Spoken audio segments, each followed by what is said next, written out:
제가 이 마지막 고난주간 새벽 기도를 인도하려고 이제 준비를 하는 가운데 45년 전 일이 생각이 났습니다. 1965년도에 제가 예수님을 만난 해이거든요. 예수 믿기는 어머니 뱃속에서부터 이북에 있을 때부터 또 피난 나올 때 또 여기 와서 정착할 때 교회를 떠나서는 내 삶이 없었습니다. 그래서 아주 교회에 익숙하고 또 유년주일학교 중고등부 다 거치면서 어머니 따라 또 아버지 따라 새벽기도, 구역예배, 부흥회 아주 익숙한 코드였습니다. 그러나 그렇게 찬송가도 거의 다 외울 만큼 그 많은 설교를 어렸을 때부터 들었지만 내게 예수님이 계시지 않았다는 것입니다. 또 하나님의 이름은 있어도 하나님의 살아계심, 임재하심 이런 것은 제가 경험하지 못하고 교회 문턱을 들락날락을 했습니다. 제가 예수님을 처음으로 경험한 것이 65년 8월 3일, 4일이었는데 그렇게 익숙하던 한 교회, 그렇게 익숙하게 들었던 예수님, 그렇게 수많이 들었던 하나님에 관한 얘기가 어쩌면 먼 얘기, 나와 상관없는 얘기처럼 늘 듣고 살아왔다는 것입니다. 지금 생각해보면 그것도 기적이에요. 그렇게 교회를 다녔으면서도 그리고 늘 기억나는 게 어머니 따라 구역 예배 가면 꼭 그 옆에서 잠을 잤거든요. 그래서 그렇게 익숙한데 왜 나는 예수를 모를까? 왜 나는 하나님의 이름은 알겠는데 그 임재를 경험해 보지를 못했을까? 그런 생각을 쭉 하면서 사람들 앞에서는 예수를 믿는다고 하고 교회를 다닌다고 하지만은 내 양심과 내 마음으로 질문을 하면 결코 대답을 자신 있게 할 수 없었던 그러한 예수였죠. 그런데 이제 여름방학 수양회 대학생들이 모이는 그 수양회에 가서 입석이라는 곳에 가서 수양회를 참여를 하게 됐습니다. 나보다 1년 전에 예수님을 만난 사람이 홍정길 목사님이세요. 그래서 그 홍정길 목사님이 얼마나 쫓아다니면서 모든 건 다 포기해도 여기는 꼭 가봐라 그래가지고 나를 끌고 간 데가 그 수양회였어요. 그러나 많은 사람들은 눈물을 흘리고 통곡을 하고 금식을 하고 밤을 새서 기도를 하는데 현실감이 없어요. 나하고는 상관이 없고 아무래면 저럴 수가 있겠나, 약간 과장한 것이거나 쇼하는 것이겠다고 생각을 했어요. 그러다가 정통으로 내가 얻어맞기 시작을 한 거예요. 성령님이 저에게 나를 만지시기 시작을 한 거예요. 하나님은 참 특별한 방법으로 사람을 전도하십니다.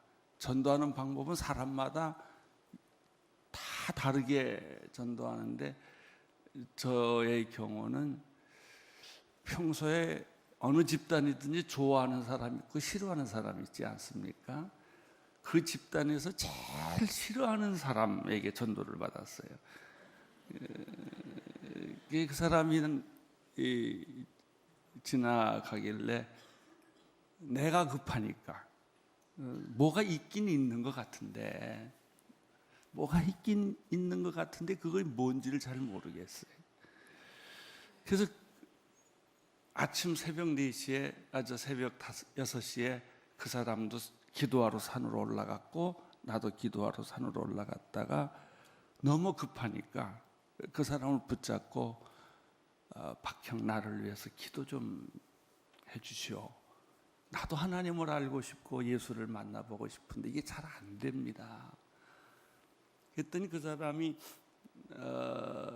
깜짝 놀래가지고 나를 보더니 한참 있다가 무릎 꿇고 같이 기도하자. 그리고 이 사람은 기도를 했는데 그 기도와 상관없이 나는 은혜를 또 따로 받기 시작을 한 거예요. 그 사람이 기도를 하는데 갑자기 그 기도와 상관없이 내 마음에 성령이 만지기 시작한 거, 나를. 깜짝 놀랐어요. 얼마나 놀랐는지 몰라요. 놀래고 눈물을 흘리고 콧물을 흘리고 지나간 과거가 다 이렇게 기억이 나고 생각이 나고 그러면서 예수님을 만나기 시작을 한 거예요. 예수님을 한번 만났다 끝나는 게 아니라 지금까지 만나고 있으니까 그때가 시작이었어요. 그러니까 굉장히 충격이죠. 이런 세계가 있구나. 예수님이 사실이구나. 하나님의 임재라는 게 있구나.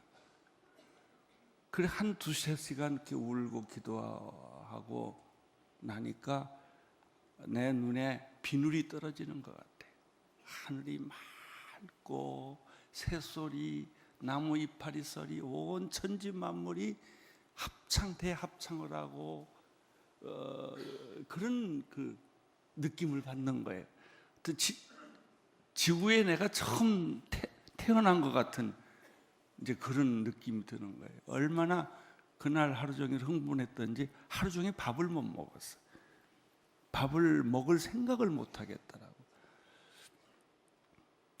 밤이 돼도 계속 저는 그렇게 오래 기도해 본 적이 없거든요. 기도하고 그냥 하루 종일 기도하고 성경 읽고 또 울고 또 성경 읽고 또 울고 그러다가 밤이 됐는데 기도 중에 환상이 처음 봤어요. 흰 옷을 입고 끌리는 긴 옷을 입고 두 손에 못자국을 자국이 있는 그 예수님, 가시멜로관을 쓰신 그 예수님이 나한테 찾아오신 거예요. 그러니까 얼마나 제가 놀랬겠어요. 나는 그냥 예수님은 그냥 성경에 있는 줄 알았는데 진짜 내 기도 속에 환상 속에 나타나시니까 제가 굉장히 충격을 받았어요. 그리고는 다른 모든 것들이 순식간에 의미가 없어지고 예수님만 보이기 시작을 하는 거예요.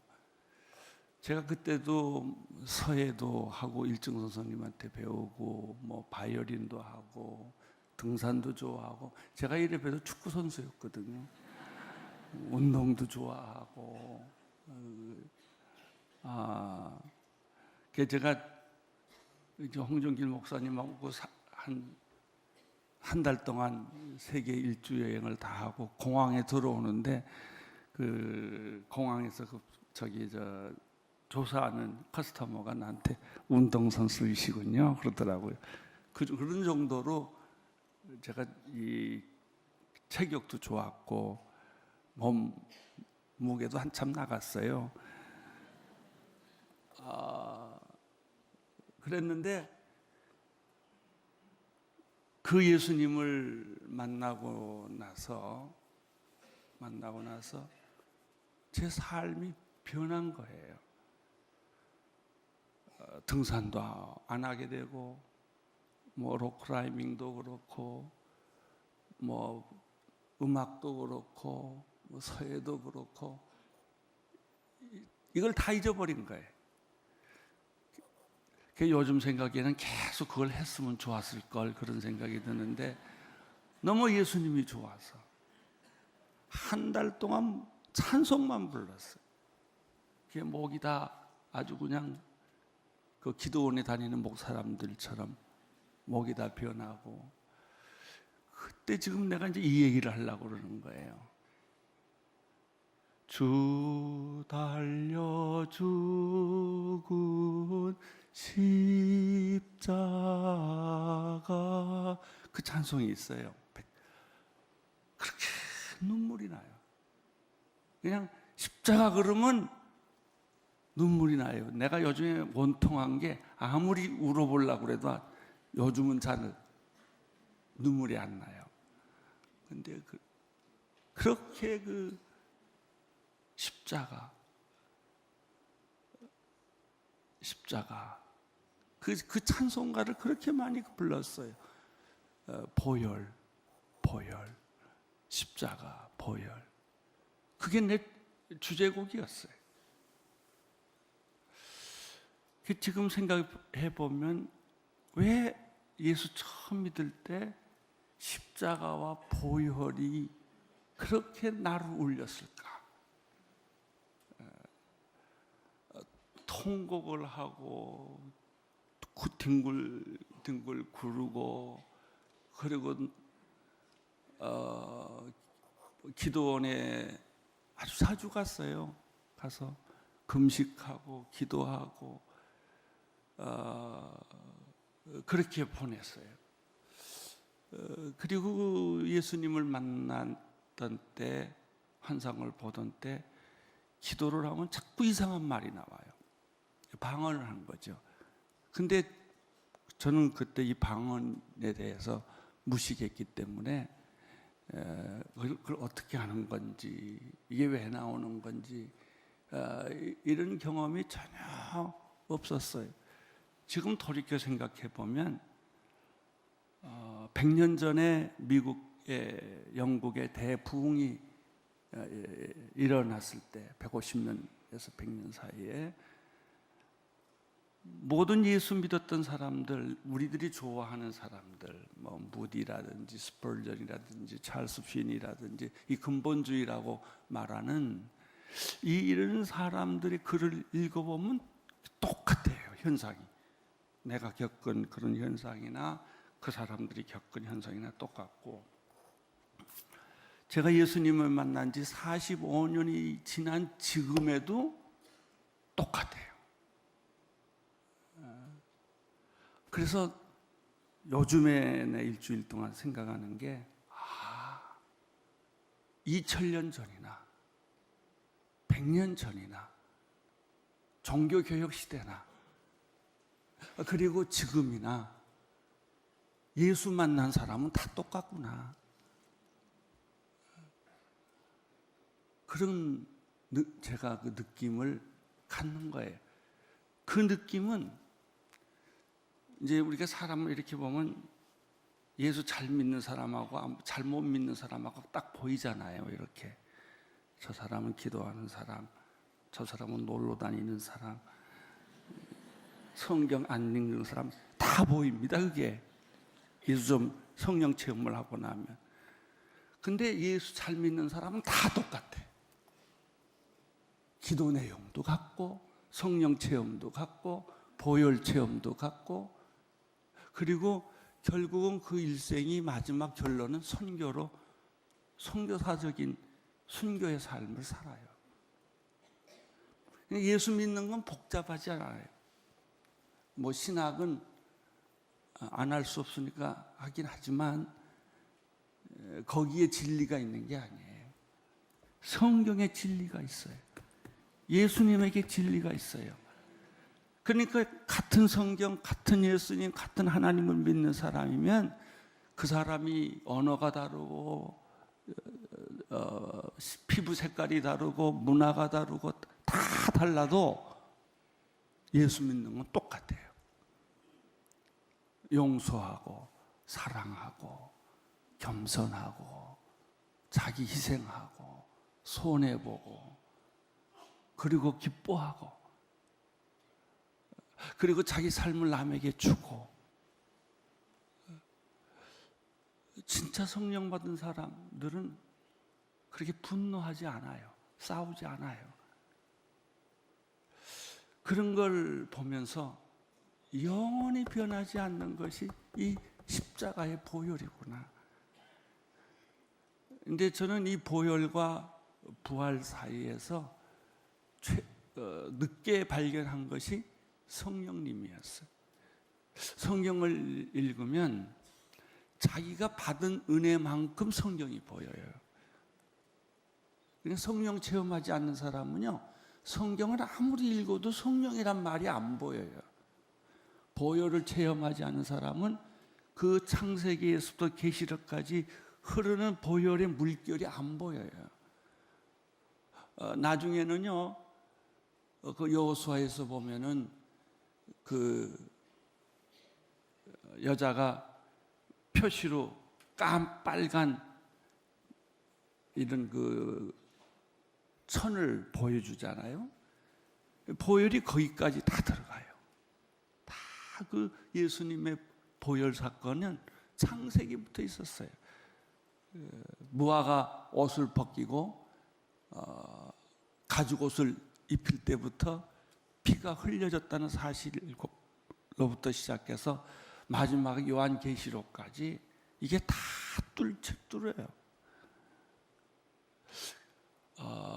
오늘도 이 본문에서 우리는 그런 것을 경험합니다. 이렇게 보면 아무것도 아닌 일이요. 그런데 성령을 통해서, 하나님의 임재를 통해서 이거를 보게 되면은 막 이 말씀이 실제로 살아나는 거예요. 이제 그 중에 하나가 대표적으로 예수님이 십자가에 못 박혀 돌아가실 때 다리를 꺾지 아니하고 그 다음에 창으로 찔렀잖아요. 그러니까 물과 피가 나왔어요. 그 물과 피가 뭐냐면 보혈과 성령이에요. 피는 보혈이고. 그러니까 저는 시체 해부를 한 4번 해봤는데요. 제가 군대에 있을 때 내 전공이 시체 해부하는 거였거든요. 사람이 이제 살아 있을 때는 피가 막 퍽퍽 쏟아지지만 이제 죽고 나면은 이제 그냥 피가 나오지만은 이제 살아 있을 때만큼 나오는 건 아니죠. 그 피와 물을 쏟았다는 얘기는 그냥 누구든지 옆구리를 창으로 찌르면 피와 물이 나오지. 뭐 특별히 예수님이라고 더 나오고 뭐 색깔이 달라졌을까, 그런 게 아니란 말이죠. 그런데 이제 이 보혈을 알고 나면 그 피가 무슨 의미가 있는지, 예수님의 보혈로 마귀가 어떻게 쫓겨나가는지, 어둠의 세력이 어떻게 물러나가는지, 이런 게 다 느껴지고 알아지는 거예요. 우연인데 믿음의 눈으로 보면 필연이에요. 하나님의 섭리예요. 그리고 그게 살아 움직여요. 그리고 내 죄를 보게 하고 내 죄를 씻게 하고 거기에 눈물을 흘리게 하고 내 영혼의 더러운 것이 다 씻어지고 맑아지고 깨끗해지고. 그러니까 보통 우리가 사는 거하고는 전혀 다른 거예요. 그 다른 경험이 있어요. 나는 이번 고난주간 마지막에 여러분이 그걸 경험하기를 바라요. 하나님의 임재를 경험하고 보혈의 능력을 경험하고 성령의 역사를 경험하고 방언을 하고, 여러분 영혼에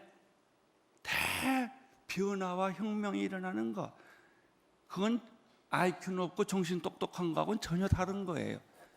이 하나님의 영이 임하면 엄청난 변화가 우리 안에 일어나는 거예요. 제가 오죽했으면 신학교 갔겠어요. 그리고 목사가 됐겠어요. 그리고 성령을 경험하고 보혈을 경험하면요, 도중에 스톱하는 법이 없어요. 45년 동안. 저는 45년 전의 사건이 아직도 어저께 겪었던 것처럼 생생하게 기억을 해요. 지금 여기까지 와서 내가 목회를 하게 되는 것도 바로 이런 성령의 인도하심과 체험 때문에 여기까지 온 거예요. 여러분이 가끔 예수 믿다 여러분 자신이 이해 못하는 일들이 많이 일어나요. 일어나야 하고. 왜냐하면 땅의 사건이 아니고 하늘의 사건이니까. 우리는 땅에 살지만 하늘의 사건이 지금 우리 안에 들어왔기 때문에, 하나님이 우리 안에 들어왔기 때문에, 내가 육으로는 인간적으로 살지만은 영으로는 우리는 천국을 경험하고 하나님의 나라를 경험하고 하나님의 느낌, 하나님의 음성, 하나님의 임재, 이런 것들을 순간순간 우리는 그거를 경험한단 말이죠. 자, 오늘 말씀을 잠깐 보겠습니다. 31절 읽어주세요. 시작. 그날은 예비일이었고 그 다음은 특별한 안식일이야. 이 특별한 안식일이라는 것은 이 안식일 기간 동안에 유월절이 끼어 있다는 얘기예요. 유월절은 가장 중요한 게 뭐예요? 유월절? 어린 양이에요. 그러니까 예수님이 유월절 안식일 전날에 돌아가셨는데, 그 전에 돌아가셨는데, 바로 그 당시에 양과 소를 잡던 그 유월절 절기에 진짜 영원하신 대제사장인 예수 그리스도, 지금까지는 매년 양을 잡았지만은 이제는 매년 양을 잡을 필요 없이 단번에, 한 번에 예수 그리스도가 우리의 유월절에 어린 양이 된 거하고 기가 막히게 딱 들어맞는 거예요. 이게 휘장이 찢어지고 양과 송아지의 피로 하지 아니하고 어린 양 예수 그리스도의 영원한 속죄의 피. 그래서 피는 두 번 흘리는 거 아니에요. 예수님이 단번에, 한 번에 2000년 전에 피 흘리셨지만은 오늘 예수 믿는 나에게는 그게 나의 사건이 되는 거예요. 그리고 그 피가 화산처럼 폭발하고 터져서 아담과 이브가 심어놓은 내 원죄가 녹아지고 사라지고, 저주가 사라지고, 죽음이 사라지고, 근심 걱정이 사라지고, 마귀가 소리치면서 큰 용이 떠나는 이런 영적 경험을 하는 거예요. 그러니까 그런 경험을 하는 사람하고 지적으로, 이성적으로, 상식적으로 예수 믿는 사람하고 전혀 다른 거예요. 여러분도 죽고 나도 죽고, 우리가 예수 믿다가 실족도 하고 시험도 받고 유혹도 받고 이런 여러 가지 인간의 약점들을 우리가 가지고 있지만은, 그러나 그 보혈의 능력을 경험한 사람들은 달라요. 성령을 체험한 사람들은요, 이제 어떤 때 성령을 하다가 충만하다가 또 충만하지 못하다가 뭐 그런 것들을 계속 반복합니다만은, 그러나 내 일생 전체를 놓고 보면 끊임없이 내 삶이 기도고 찬양이고 전도고. 제가요 전도를 얼마나 많이 한 줄 아세요? 옛날에 그 옛날이라고 말하는 게 비극인데 정말 미친 사람처럼 했어요. 제가 집이 정릉에 있었는데요, 하루 종일 전도하다가 만원 버스에 타면 이거 잡고요 막 흔들리면서, 또 흔들어줘야 공간이 생기니까 사람이 들어가요. 그러면 뭐 모르는 사람이죠, 누구든지. 예수 믿으세요? 미친 사람이죠. 교회 가세요. 뭐 말을 많이 할 시간이 없으니까. 그게 부끄럽지도 않고 힘들지도 않고 그렇게 예수님을 전하고 교도소 가서 전하고 남산 가서 전하고 서울역에서 전하고 사직공원에서 전도하고 내가 전도했던 한 서울대학교 학생 하나가 결국은 목사가 돼서 우리 교회 부목사까지 했고 지금 선교사로 갔잖아요. 그게 내가 사직공원에서 전도한 사람이에요.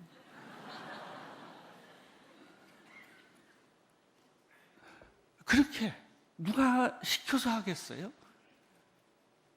그냥 발이 가고 말하지 않으면 견딜 수가 없고 이제 그렇게 되는 거예요. 제가 대학교 3학년 때 폐병이 터져서 학교를 휴학을 했죠. 고난은 고난대로 오고 병은 병대로 걸리고 그러면서도 동시에 예수 그리스도는 내게 충만한 거예요. 이 말세는요, 하나님 나라와 지옥이 같이 공존해요. 그래서 이 지옥이라고 할 만한 일들이 한쪽에서 불같이 일어나고 바로 그 옆에 하나님의 평화, 하나님의 나라, 하나님의 임재가 동시에 막 일어나는 거예요. 이게 이렇게 보면 헷갈리고 혼돈이 됩니다. 그게 말세의 현상 중에 하나예요. 이 특별한 안식일이었는데 유대 사람들은 안식일에 시체를 십자가에 매달아 두고 싶지 않았기 때문에 빌라도에게 시체의 다리를 꺾어서 내려달라. 그러니까 우선 안식일에 안 겹치게 해달라고 해요. 이 장례식을. 특별히 안식일하고 이 시체는 굉장히 중요한 관계가 있습니다. 이 시체를 만지면 부정하고 하잖아요. 여자가 월경을 해도 부정, 성경에는 그렇게 되어 있어요. 그만큼 그게 중요한 상징적 의미가 있지요. 이 다리를 꺾어달라는 건 뭐냐면 죽음을 확인해달라는 것이죠. 그래서 로마 군인들이 그 말이 의견이 받아들여서 예수와 함께 십자가에 달린 사람들의 다리를 하나씩 꺾기 시작을 했어요. 이게 죽음을 확인하는 거예요. 강도가 둘이 있었잖아요. 두 다리를 꺾었어요. 그리고 시체를 내린 거죠. 예수도 다리를 꺾으려고 보니까 이미 죽었다는 거예요. 어떤 사람은 예수가 기절했다고 그러는 사람이 있어요. 예수의 기절설. 예수가 죽은 게 아니라 기절했다가 다시 깨났다는 거죠. 부활을 그렇게 안 믿으려고 설명하는 사람들이 있어요. 33절, 그러나 예수께서는 이미 죽으신 것을 보고 다리를 꺾지 않았다. 다리를 꺾지 않는 이유는 무엇일까? 두 가지예요. 첫째는 구약 성경의 예언의 성취예요. 그러나 성령을 받지 못한 사람들은 그거는 말도 안 되는 소리다. 그건 시편 34편에 나오는 말 중에 하나지. 그게 무슨 예수님하고 상관이 있느냐? 이렇게 얘기를 해요. 그러니까 성령을 받으면요, 구약과 신약이 다 연관이 돼요. 성경은 약 한 40명의 저자들이 한 1600년 기간 동안에 쓴 건데 만나서 의논 한마디 안 해보고, 우리가 공조라는 게 있잖아요. 두 사람이 쓰는 것도 만나서 너는 이거 써라, 나는 이거 쓰겠다, 주제는 이거 해라, 이렇게 하고 책을 쓰잖아요. 근데 성경은요, 그 많은 저자들이, 그것도 농부도 있고 왕도 있고 예언자도 있고 직업 어부도 있고 다양한 사람들이 다 다른 배경에서 썼는데 어쩌면 그렇게 창세기부터 계시록까지 주제가 일관성이 있다는 거예요.